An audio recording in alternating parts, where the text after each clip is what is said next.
जय हिंद स्टूडेंट। स्वागत है आप सभी का आपके जो है अपने यूट्यूब चैनल AKSD क्लासेस में। इस वीडियो में हम दिल्ली सल्तनत के विविध से इंपॉर्टेंट जो प्रश्न बच गए उनको क्या है कवर करने वाले हैं। टॉप 13 महत्वपूर्ण MCQ जो कि परीक्षा में क्या है पूछे गए प्रश्न है उन्हीं को लिया गया है। हम लोग मध्यकालीन भारत के इतिहास पढ़ रहे हैं और प्रत्येक प्रश्न से जो है जुड़े हुए हम लोग महत्वपूर्ण बिंदु पे भी क्या है इस वीडियो में चर्चा करने वाले हैं। यानी प्रश्न जो है 13 लिए गए, लेकिन आपके जो है 50 क्वेश्चन क्या है इस वीडियो से तैयार होने वाले हैं, क्योंकि महत्वपूर्ण बिंदु भी क्या है यहाँ पे हम देखने वाले हैं। चलिए वीडियो की शुरुआत करते हैं। अगर हम पहले प्रश्न की बात करते हैं तो भारत में पोलो खेल का प्रचलन किया। ऑप्शन दिया गया है यूनानियों ने, अंग्रेजों ने, तुर्कों ने या मुगलों ने। स्टूडेंट अगर आपको आंसर पता है तो आप लोग जो इसका आंसर कमेंट बॉक्स में बताते हुए चल सकते हैं। तो अगर इस क्वेश्चन के हम राइट आंसर की बात करते हैं तो बिल्कुल इस क्वेश्चन का राइट आंसर हमारा सी हो जाएगा। ठीक, मतलब तुर्कों द्वारा क्या किया गया था, यहाँ पे जो है भारत में पोलो खेल का प्रचलन किया गया था। तो इस बात को आपको ध्यान रखना है।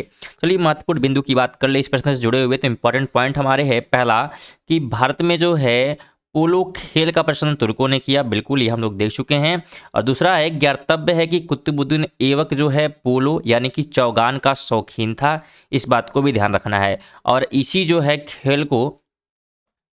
खेल के दौरान क्या हुआ था, तो घोड़े से गिर जाने के कारण क्या है 1210 ईस्वी में उसकी मृत्यु भी हो गई थी। बात किसकी हो रही है, तो कुतुबुद्दीन ऐबक की। तो यहाँ से आपके कई सारे क्वेश्चन तैयार हुए कि एक तो भारत में जो है पोलो खेल उसका प्रचलन तुर्कों ने किया, और कुतुबुद्दीन ऐबक जो है इसका शौकीन था पोलो का। तो अगर आपसे क्वेश्चन करी कुतुबुद्दीन ऐबक किसका शौकीन है, तो पोलो यानी कि चौगान का।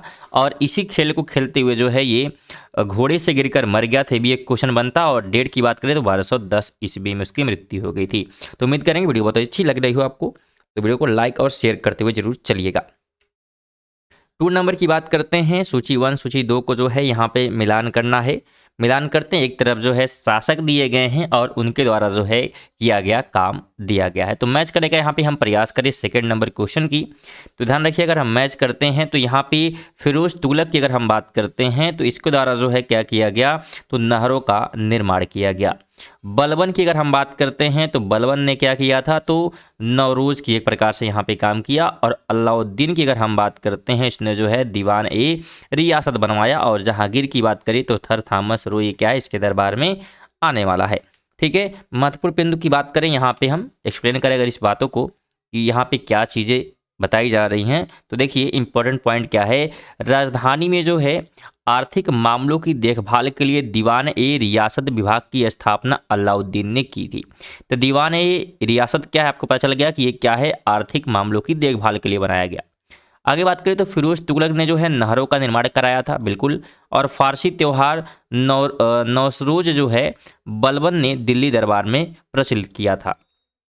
इसी के साथ अंग्रेज सर थॉमस रो जो है मुगल शासक जहांगीर के काल में भारत आया था। तो ये महत्वपूर्ण बिंदु को भी आपको ध्यान रखना है।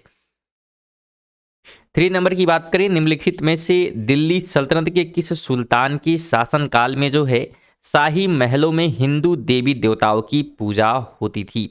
ऑप्शन है कुतुबुद्दीन मुबारक खिलजी है, नासिरुद्दीन महमूद है, अलाउद्दीन मसूद शाह है या नसरुद्दीन खुसरो शाह है। राइट ऑप्शन की बात करेंगे तो बिल्कुल यहाँ पे सी हो जाएगा, यानी कि नसरुद्दीन खुसरो शाह। ऑप्शन जो है ऊपर नीचे हो गए हैं, लेकिन सी ऑप्शन बिल्कुल राइट हो जाएगा।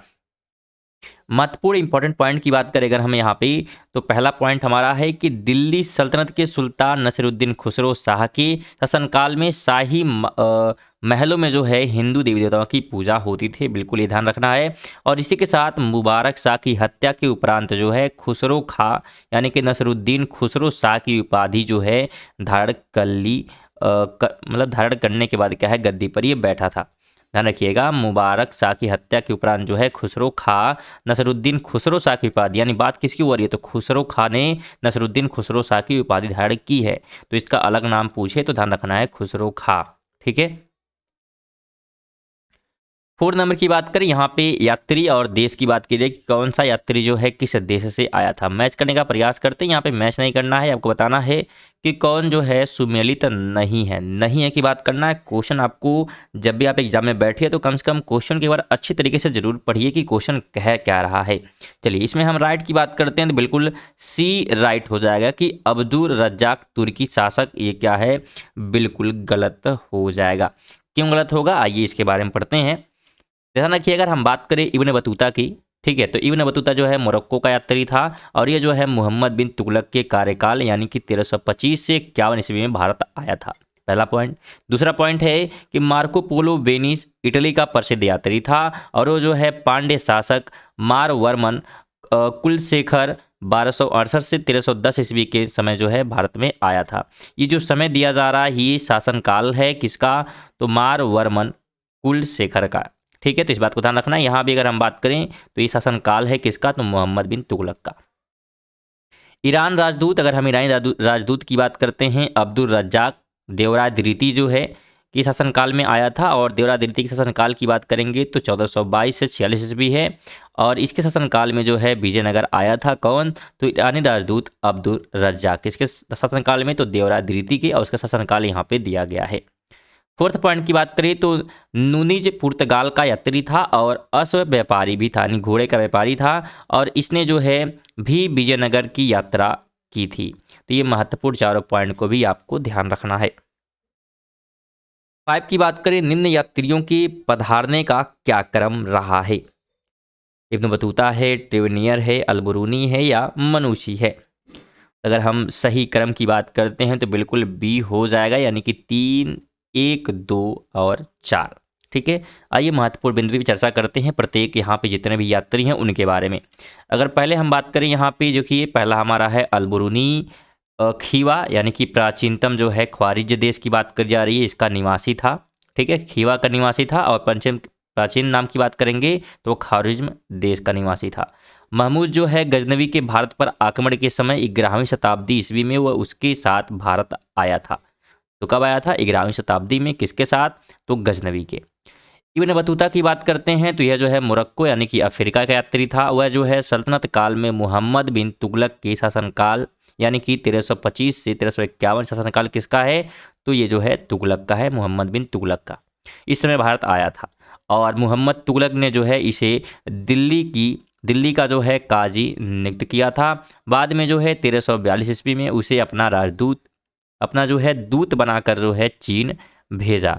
इब्न बतूता ने जो है रेहला नामक पुस्तक में अपने यात्रा वृत्तांतों का वर्णन किया है। तो इस बात को ध्यान रखना है कि रेहला जो है किसकी पुस्तक है, तो इब्न बतूता की। ठीक है, तो ये महत्वपूर्ण बिंदु को ध्यान रखना है। इस भी 2 पॉइंट और बचे हुए हैं इस प्रश्न से जुड़े हुए। ठीक है, क्योंकि 2 यात्री यहाँ पे भी बचे हैं। एक हमारा है ट्वेनियर, फ्रांसीसी यात्री था। ट्वेनियर ने जो है शाहजहां के शासनकाल में अपनी यात्रा प्रारंभ की और ये जो है पेशे से जौहरी था और 1638 से 1663 ईस्वी के बीच जो है इसने 6 बार भारत की यात्रा की है। इस बात को भी ध्यान रखना है और अपनी यात्रा का जो है विवरण इसने ट्रेवल्स इन इंडिया नामक पुस्तक में की है। तो पुस्तक का नाम भी ध्यान रखना है और किसने लिखा उस राइटर को भी। आगे बात करें तो मनुची जो है ये इटालियन, एक प्रकार से इटावली जो है यात्री था, इटली का था और 14 वर्ष की अल्पवायु में ही अपने गृह नगर वेनिस से भागकर एशिया माइनर और फारस की यात्रा करते हुए भारत पहुंचा था। इसने जो है शाहजादा दारा सिको की सेवा में तोपची के रूप में नौकरी की।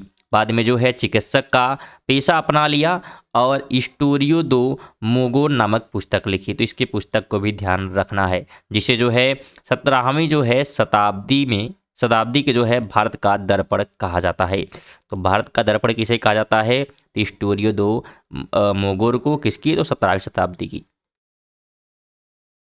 6 नंबर की बात करें तो दस्तार बंदान कौन कहलाते हैं। ऑप्शन है सूफी संत, खान मलिक हैं, उलेमा हैं।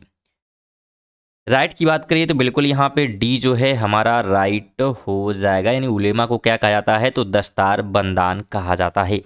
महत्वपूर्ण बिंदु की बात करें तो सल्तनत काल में जो है ऊंचे धार्मिक और न्यायिक पदों पर बैठे व्यापारियों यानी कि उलेमा मतलब व्यापारियों को जो है सामूहिक रूप से दस्तान बंदान या हम पगड़ी पहनने वाले जिसे हम कह सकते हैं। इसका मतलब क्या है, दस्तान बंदान का पगड़ी पहनने वाले कहा जाता था, क्योंकि वे जो है सिर पर आधिकारिक रूप से पहनी जाने वाली पगड़ी धारण करते थे।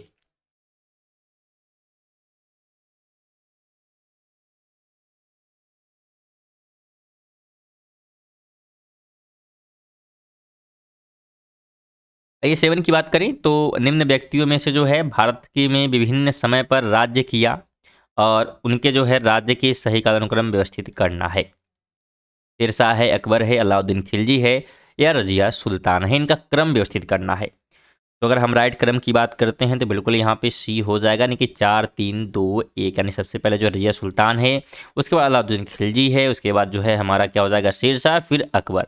आइए इन सब के बारे में पढ़ते हैं, शासकों के बारे में, इनके शासनकाल के बारे में। तो अगर हम रजिया सुल्तान की बात करें तो इसका शासनकाल जो है 1236 से 1240 रहा है। अलाउद्दीन खिलजी की बात करें तो 1296 से 1316 रहा है। और शेर शाह की बात करें तो 1540 से 1545 रहा है। और अकबर की बात करें तो 1556 से 1605 ईस्वी तक रहा है। स्टूडेंट अगर वीडियो अच्छी लग रही है तो वीडियो को लाइक ज़रूर करें, और आपसे एक रिक्वेस्ट है कि वीडियो को कम से कम एक लोग को आप ज़रूर शेयर करिएगा, अपने किसी भी फ्रेंड को। तो उम्मीद करेंगे जरूर आप इस बात को ध्यान रखेंगे कि आपको वीडियो को शेयर करना, और इस प्रकार वीडियो पाना चाहते हैं तो उनको सब्सक्राइब कर सकते हैं। बिल्कुल नीचे लाल बटन दिया गया, उसको दबा के घंटे के बटन को ऑन कर देना, जिससे कि क्या हो, आपको नोटिफिकेशन मिलती रहे जब भी मैं वीडियो अपलोड करूँ। ईट की बात करते हैं, यहाँ पे युद्ध और वर्ष की बात की जा रही है। तो अगर यहाँ पे हम क्या करना है, सुमिलित करना है। ठीक है, सुमिलित करते हैं यहाँ पे।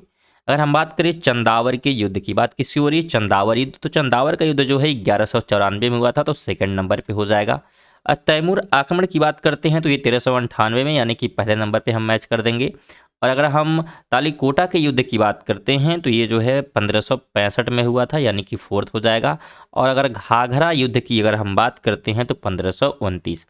इस हिसाब से अगर हम राइट ऑप्शन की बात करें तो बिल्कुल यहाँ पे क्या हो जाएगा, डी राइट होने वाला है। चलिए आगे बात करते हैं 9 नंबर क्वेश्चन की। निम्नलिखित घटनाओं पर विचार कीजिए तथा इन्हें कालानुक्रम व्यवस्थित कीजिए।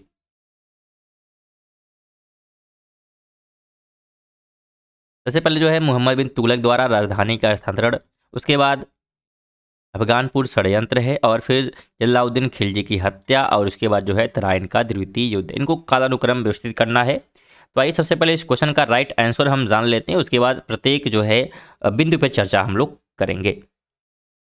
तो इस क्वेश्चन का राइट आंसर बिल्कुल यहाँ पे ए हो जाएगा, 4 3 2 1। यानी सबसे पहले जो है हमारा तराइन का द्वितीय युद्ध हुआ, उसके बाद जो है जलाउद्दीन खिलजी की हत्या की गई, और उसके बाद जो है अफगान षड्यंत्र किया गया, और अंत में जो है मोहम्मद बिन तुगलक द्वारा राजधानी स्थानांतरित की गई। चलिए महत्वपूर्ण बिंदु पर चर्चा करते हैं प्रत्येक के बारे में। ध्यान रखिएगा 1192 में क्या हुआ था, 1192 ईस्वी में तराइन के द्वितीय युद्ध में मुहम्मद गौरी द्वारा पृथ्वीराज चौहान की पराजय के बाद भारत पर मुस्लिम शक्ति की स्थापना हुई। तो ये महत्वपूर्ण पॉइंट को ध्यान रखना है। सेकंड पॉइंट है कि 1296 ईस्वी में जलाउद्दीन खिलजी की हत्या हुई थी, और अफगानपुर षड्यंत्र द्वारा उलुग खा, जैसे मोहम्मद बिन तुगलक भी कहा जाता है सॉरी दोस्तों थोड़ी सी खांसी आ रही है। तो उलुग अगर हम बात करें, उलुग उलुग खां की, तो उन्हें जो है मोहम्मद बिन तुगलक भी कहा जाता है। और इसके द्वारा क्या किया गया था, तो सुल्तान गयासुद्दीन तुगलक की हत्या की गई थी। कब की गई थी, 1325 ईस्वी में। इसका जो है दोषी माना जाता है कि इसके द्वारा क्या है, हत्या करवाया गया था या किया गया था। 3 नंबर पॉइंट क्या है कि सुल्तान मोहम्मद बिन तुगलक जो है अपनी राजधानी दिल्ली से दौलताबाद ले गया था। ठीक है, तो ये अगर हम बात करें इस शासनकाल की तो 1325 से 51 ईस्वी के बीच क्या है, इसका शासनकाल रहा है। तो ये महत्वपूर्ण बिंदु को भी आपको ध्यान रखना है।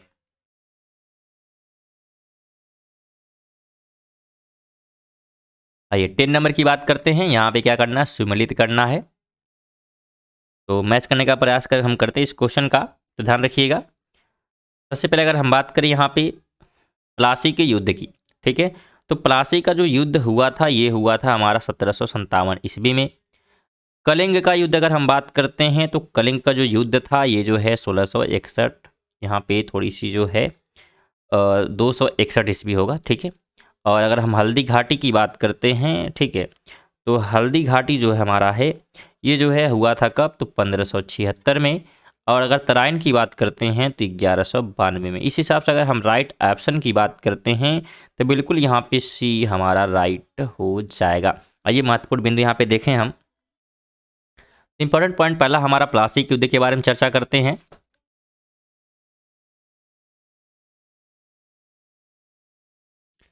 पहला प्लासी का युद्ध जो कि 23 जून जो है 1757 को बंगाल के नवाब सिराजुद्दौला तथा ईस्ट इंडिया कंपनी के बीच, इस युद्ध में मीर जाफर, यार लतीफ तथा राय दुर्लभ के विश्वासघात के कारण जो है नवाब की हार हुई थी।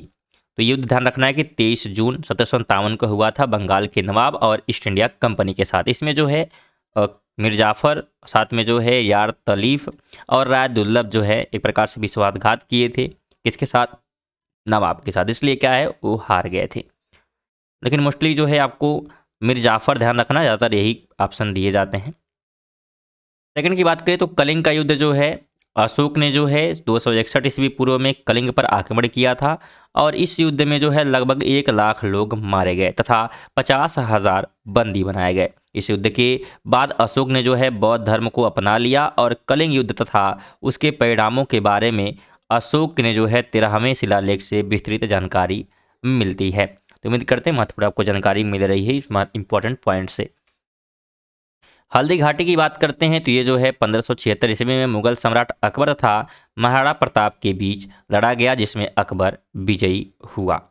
इसी के साथ फोर्थ पॉइंट हमारा है तराइन का द्वितीय युद्ध जो है 1192 ईस्वी में हुआ और ये जो है पृथ्वीराज चौहान और मोहम्मद गौरी के बीच लड़ा गया, जिसमें गौरी की क्या हुई थी, तो जीत हुई थी।